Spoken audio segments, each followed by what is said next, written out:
İmam Termiziy rahmatullohi alayhidan rivoyat qilingan hadisda Payg'ambar alayhissalom aytadilar-ki, sizlarga dedilar Rasululloh alayhissalom, namoz, ro'za, sadaqani savobidan afzalroq ishni xabarini beraymi? O'sha ishni qilsanglar, namozni, ro'zani, sadaqani savobidan ko'ra afzalroq, kattaroq savobga ega bo'lasizlar. Qalu bala, ayting ey Allohning payg'ambari deyishganda aytdilarki, islahu zatil bayn. O'rtani isloh qilish. Namoz o'qiymiz, Alloh savob beradi. Ro'za tutamiz, Alloh savob beradi. Sadaqa ihson beramiz, zakot beramiz, Alloh savob beradi.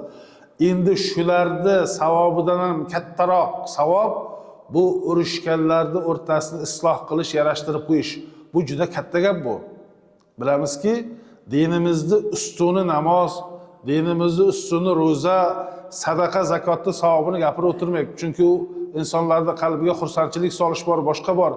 Endi shularni savobidan ham kattaroq savob urushganlarga yarashtirib qo'yish.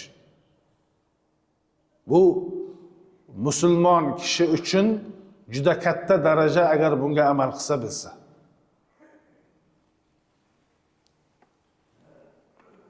Payg'ambar alayhissalom bir kuni sahobalari bilan o'tirganlarida Rasululloh alayhissalomga xabar keldiki, Qubo ahlida, Qubo, mana hammamiz ko'pchiligimiz umraga, hajlarga borganmiz. Qubo masjidiga ziyoratga borlar. O'sha yerda yashaydigan ikkita qavm bir-biri bilan urushib qopti degan xabar keldi Rasululloh alayhissalomga. Shunda Rasululloh alayhissalom o'tirgan sahobalarga turinglar, ketdik, borib yarashtirib qo'yamiz, o'zlari bosh bo'lib ketdilar. Hadisi sharhida ulamolar aytadilarki, e'tibor qaratadigan joyimiz borib yarashtirib qo'yinglar demadilar-da. Turinglar, ketdik, borib yarashtirib qo'yamiz dedi. O'zlari bosh bo'lib yetalab ketdilar. Analar janjal qilyapti ekan, qarab qo'yinglar yoki hurmati kattaroq, yoshi kattaroq, ulug'roq ashoblarni, sahobalarni yuborsalar ham bo'lardi. Gaplarni olishardi.